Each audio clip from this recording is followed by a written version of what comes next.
नमस्कार, KP news के Karnataka bulletin में आपका स्वागत है। मैं हूं अश्विनी आपके साथ। चलिए शुरू करते हैं आज की खबरों का सिलसिला। उससे पहले एक नजर आज के मुख्य समाचारों पर। विश्वकर्मा समुदाय के लोग मेहनती होते हैं, मंत्री ईश्वर खंडे ने कहा।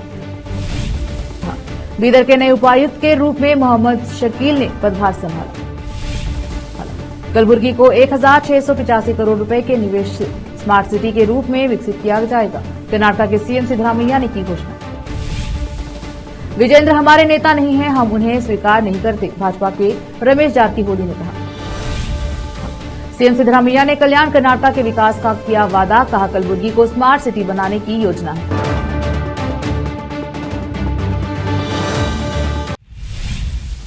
समाचारों का सिलसिला शुरू करते हुए देखते हैं समाचार विस्तार से। विश्वकर्मा समुदाय के लोग मेहनती होते हैं और जो लोग कयाकिंग को बेकार मानते हैं वे अपने काम के लिए अधिक इनाम पाना चाहते हैं। पर्यावरण एवं जीव विज्ञान तथा बीदर जिला प्रभारी मंत्री ईश्वर बी खंडे ने कहा, वह मंगलवार को जिला कलेक्टर कार्यालय कक्ष में विश्वकर्मा जयंती के अवसर पर विश्वकर्मा चित्र पर श्रद्धा सुमन अर्पित करने के बाद बोल रहे थे। बड़ी इमारत, मंदिर, नींव रखने का हुनर हर किसी के पास नहीं होता, यह आपकी खास प्रतिभा है। उन्होंने कहा कि आज की कोई भी मशीन इतिहास की मूल संस्कृति और विरासत को छीन नहीं सकती, क्योंकि उनका ज्यादा राजनीतिक प्रतिनिधित्व नहीं है। इसलिए हम आपकी मांगों को पूरा करने के लिए ईमानदारी से प्रयास करेंगे। हमारी सरकार गरीबों, पिछड़ों, शोषित, निचली जातियों के पक्ष में है। उन्हें अपने बच्चों को अच्छी शिक्षा देनी चाहिए। कई लोगों ने कहा है कि उनके बच्चे इंजीनियर और वैज्ञानिक बन गए हैं। उनके पास खिड़कियां, दरवाजे और भगवान की मूर्तियां बनाने की कला है, जिनकी लोगों को जरूरत होती है। एक सभ्यता इतनी विशाल, इतनी समृद्ध कि मानव जाति के पास अपना एक विशेष उपहार है। विश्वकर्मा को संसार का निर्माता कहा जाता है। सभी को विश्वकर्मा जयंती की शुभकामनाएं दी। इस कार्यक्रम में जिला आयुक्त शिल्पा शर्मा, जिला पंचायत की मुख्य कार्यकारी अधिकारी डॉक्टर गिरीश बड़ोले, कन्नड़ एवं संस्कृति विभाग के सहायक निदेशक सिद्धराम शिंदे, विश्वकर्मा समाज के जिलाध्यक्ष महेश पांचाल, उपाध्यक्ष पांडुरंग पांचाल, सचिव शिवानंद सिद्धारूढ़ सहित कई अन्य उपस्थित रहे। बीदर के नए उपायुक्त असिस्टेंट कमिश्नर के रूप में मोहम्मद शकील ने पदभार संभाला है। मोहम्मद शकील मूल्य रूप से बीदर के निवासी हैं, जो पिछले कई वर्षों से प्रशासनिक विभाग में विभिन्न पदों पर रहकर काम कर चुके हैं और अब वह उच्च पद पर प्रमोट हो चुके हैं। मोहम्मद शकील के उपायुक्त के रूप में नियुक्त किए जाने पर निवासियों ने खुशी जाहिर की है। वहीं लोगों को शकील से बड़ी उम्मीदें हैं। उम्मीद है कि शकील अपने पद पर रहकर पूरी ईमानदारी और पारदर्शिता से काम करेंगे। विश्वकर्मा जयंती के अवसर पर शहर में जिलाधिकारी कार्यालय से विशाल प्रतिमा का जुलूस निकाला गया, जो शहर के विभिन्न चौराहों से होते हुए जिला रंग मंदिर पहुंचकर समाप्त हुआ, जहां मंच कार्यक्रम का आयोजन किया गया। इस मंच कार्यक्रम का उद्घाटन अपर जिलाधिकारी शिव कुमार शिलवंत और समाज के प्रमुखों ने किया। कार्यक्रम में अपर जिलाधिकारी शिव कुमार शिलवंत ने बात की। कैमरामैन पपुराज का कवरेज। रोकते हैं समाचारों का सिलसिला, लेते हैं छोटा सा ब्रेक।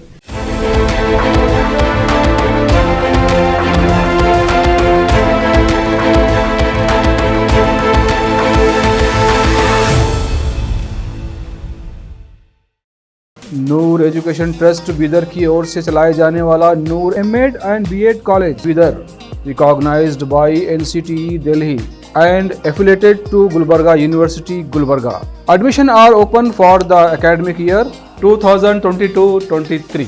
विशेषज्ञ और सक्षम शिक्षकों द्वारा शिक्षा प्राप्त करने के लिए नूर एमएड एंड बीएड कॉलेज में दाखिला लें और शांत वातावरण में शिक्षा प्राप्त करें। बीदर शहर में बेहतर शिक्षा का एकमात्र केंद्र Noor MEd and BEd college, Shahpur gate, Bidar. Phone numbers 9945283920, 8482221297। Break के बाद स्वागत है आपका। देखते हैं समाचार। कर्नाटक के मुख्यमंत्री सिद्धरामैया ने मंगलवार को कहा कि राज्य सरकार कलबुर्गी को 1685 करोड़ रुपए के अनुमानित निवेश से स्मार्ट शहर के रूप में विकसित करने की योजना बना रहा है, जिससे वहां के निवासियों के जीवन की गुणवत्ता में सुधार आएगा और पिछड़े जिलों में निवेश आकर्षित होगा। उन्होंने कहा कि महात्मा गांधी नगर विकास योजना 2.0 के तहत कलबुर्गी और बल्लारी नगर निगमों में बुनियादी ढांचे के विकास के लिए 200 करोड़ रुपए उपलब्ध कराए जा रहे हैं। उन्होंने कहा कि यद्यपि भारत को 1947 में स्वतंत्रता प्राप्त हुई, लेकिन हैदराबाद के निजाम के शासन के तहत आने वाले बीदर, कलबुर्गी और रायचूर जिलों को 1 वर्ष बाद ही स्वतंत्रता मिली। उन्होंने कहा कि कल्याण कर्नाटक क्षेत्र कई स्वतंत्रता सेनानियों के बलिदान, जवाहरलाल नेहरू के दूरदर्शिता और सरदार वल्लभ भाई पटेल की शक्ति के कारण देश में शामिल हुआ। मुख्यमंत्री ने कहा, मैं कल्याण कर्नाटक की मुक्ति के लिए लड़ने वाले सभी महान लोगों को सम्मान देता हूं। उन्होंने कहा कि कल्याण कर्नाटक क्षेत्र में सड़क संपर्क और ग्रामीण विकास में सुधार के लिए कल्याण पथ नामक एक योजना विकसित की गई है। इसके तहत राज्य सरकार ग्रामीण विधानसभा क्षेत्रों में 1000 करोड़ रुपए की लागत से 1150 किलोमीटर सड़कें बनाएगी।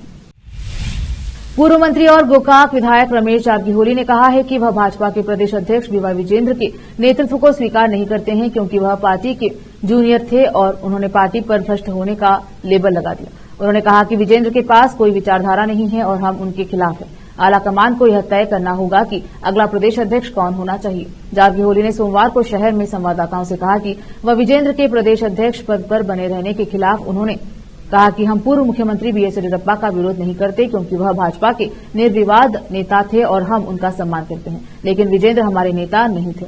पूर्व केंद्रीय मंत्री अनंत कुमार के निधन के बाद भाजपा के पास राज्य में कोई मजबूत नेता नहीं है।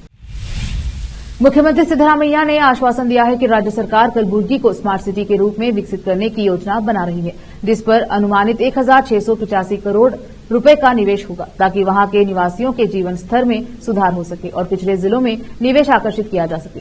मंगलवार को यहां कर्नाटक की मुक्ति की 76वीं वर्षगांठ के अवसर पर आयोजित कल्याण कर्नाटक उत्सव को संबोधित करते हुए उन्होंने कहा कि कलबुर्गी और बल्लारी नगर निगमों में बुनियादी ढांचे के विकास के लिए 200 करोड़ रुपए उपलब्ध कराए जा रहे हैं। उन्होंने कहा कि क्षेत्र में सड़क संपर्क और ग्रामीण विकास को बेहतर बनाने के लिए कल्याण पथ परियोजना शुरू की गई है। उन्होंने कहा कि ग्रामीण विधानसभा क्षेत्रों में 1000 करोड़ रुपए की लागत से 1150 किलोमीटर सड़कें बनाने के लिए कदम उठाए जाएंगे। उन्होंने कहा, हम रायचूर में एम्स संस्थान स्थापित करने के लिए सभी आवश्यक सहायता प्रदान करने के लिए तैयार हैं। हम केंद्र सरकार से आग्रह करते हैं कि वहां यह प्रीमियर संस्थान शुरू करने के लिए तत्काल कदम उठाएं। रोकते हैं समाचारों का सिलसिला, लेते हैं छोटा सा ब्रेक।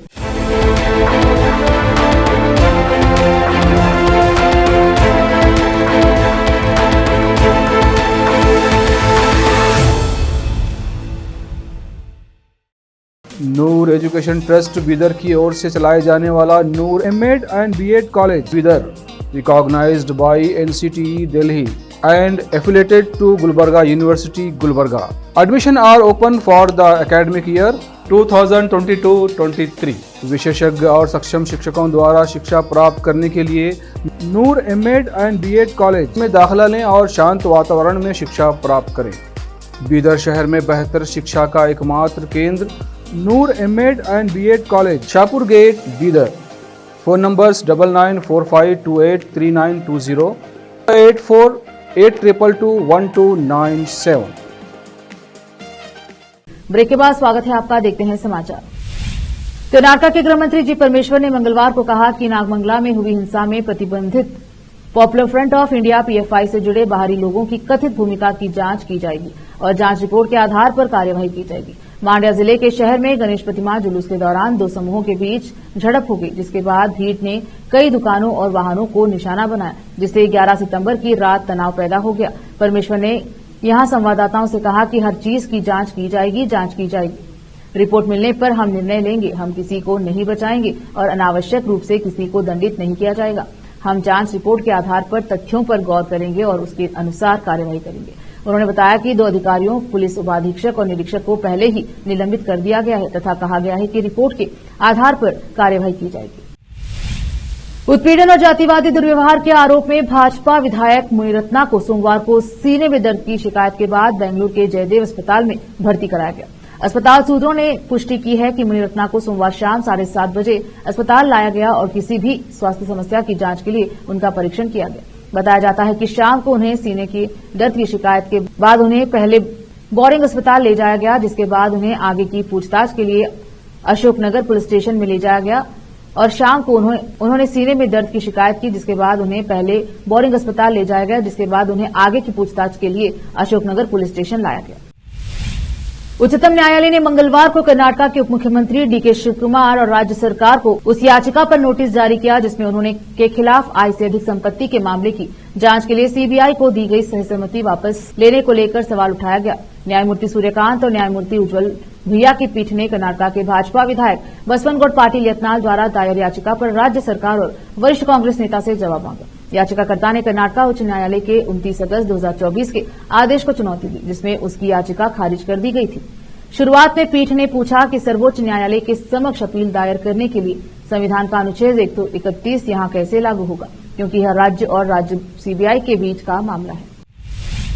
कन्नड़ फिल्म उद्योग के लिए केरल की न्यायमूर्ति हेमा समिति के समान एक समिति के विरोध और Karnataka film chamber of commerce के एफसीसी के कुछ सदस्यों ने बहिर्गमन के बीच कर्नाटका राज्य महिला आयोग की अध्यक्ष नागलक्ष्मी चौधरी ने चैम्बर को यौन उत्पीड़न से निपटने के लिए समर्पित एक समिति गठित करने हेतु 15 दिनों के भीतर एक विस्तृत कार्य योजना विकसित करने का निर्देश दिया। आयोग ने केएफसीसी से 17 सूत्रीय एजेंडे का पालन करने को भी कहा, जिसमें महिला फिल्म कलाकारों के लिए कार्यस्थल पर बुनियादी सुविधाएं प्रदान करना शामिल है।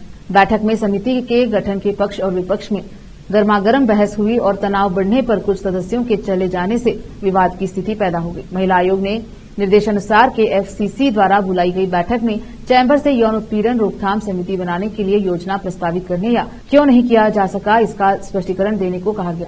यह भी पाया गया कि राज्य के फिल्म चैम्बर में आंतरिक शिकायत समिति आईसीसी का अभाव है। फिर से एक नजर आज के मुख्य समाचारों पर। विश्वकर्मा समुदाय के लोग मेहनती होते हैं, मंत्री ईश्वर खंडे ने कहा। बीदर के नए उपायुक्त के रूप में मोहम्मद शकील ने पदभार संभाला। कलबुर्गी को 1685 करोड़ रुपए के निवेश से स्मार्ट सिटी के रूप में विकसित किया जाएगा, कर्नाटक के सीएम सिद्धरामैया ने की घोषणा।